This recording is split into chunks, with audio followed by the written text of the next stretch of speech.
קוראים לי רבקה לנצ'נר, ואני סיימתי עכשיו טיפול אצל רות שנן.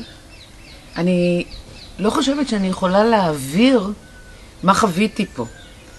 כי זה לא טיפול פנים רגיל, זה לא אילינג רגיל, זה איזשהו שילוב של משהו ביחד. להגיד לכם איך אני מרגישה עכשיו? קצת קשה, אתם חייבים לחוות את זה לבד. אבל מה שאני מרגישה שהכל בגוף זורם. שכאילו הוא חלול, כל מה שהיה סתום, או כל מה שלא ידעתי אפילו שסתום, יצא החוצה והתנקה. בידיים, ברגליים, בכל החלק כזה.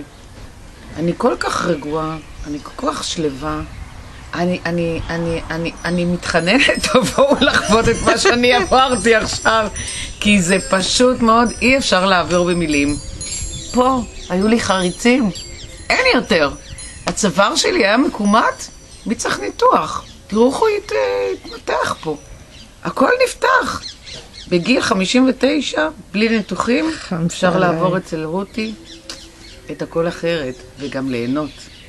תודה רותי.